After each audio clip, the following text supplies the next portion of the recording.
अल्लाह आसानी करे आपके लिए। बहुत शुक्रिया हसन साहब। इसे आप कहां से लेकर आए हैं? ये तो बहुत खराब है। कहां से लिया है? लगता है किसी ने आपको धोखा दे दिया है। मैंने पैसे देकर नहीं लिए हसन साहब, बाग में पड़े मिले। चंद लड़कों ने ये पौधा तोड़कर फेंक दिया था। ये लड़के भी अपनी धुन में न जाने क्या क्या कर डालते हैं। जीते जागते पौधों को भी यूं ही तोड़ देते हैं। कैसे बेरहम लोग हैं। मैं इसे ले आया और पानी में रख दिया। देखा तो हरा होने लगा, और जब इसे मैंने हरा होते देखा तो सोचा कि मिट्टी में लगा दूं। अच्छा किया। बस दुआ है कि ये पनपने लगे।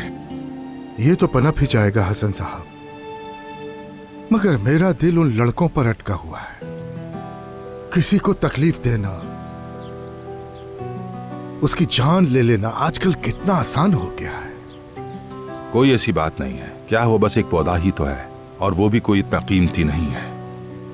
ऐसा ना कहें हसन साहब।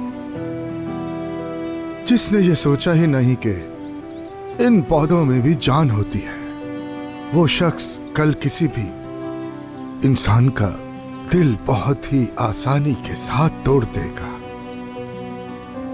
हाँ, ये बात तो सच है, बस मैं बातों में कह गया। ऐसा नहीं कहना चाहिए मुझे। बिल्कुल ऐसा नहीं कहना चाहिए। किसी का दिल नहीं दुखाना चाहिए, किसी का भी दिल नहीं तोड़ना चाहिए। इंसान समझता है कि उसका हिसाब नहीं होगा। दूसरे को कमतर समझकर वो ये गुमान करता है कि सब यूं ही चलता रहेगा, लेकिन वो अल्लाह को भूल जाता है।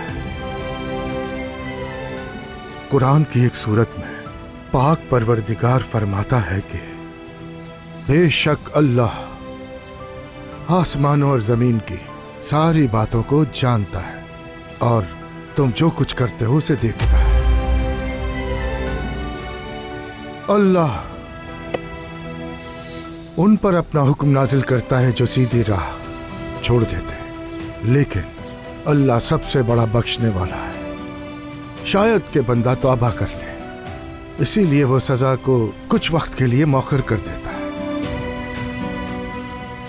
लेकिन अगर वो फिर भी बाज ना आए तो अल्लाह का अज़ाब आता है।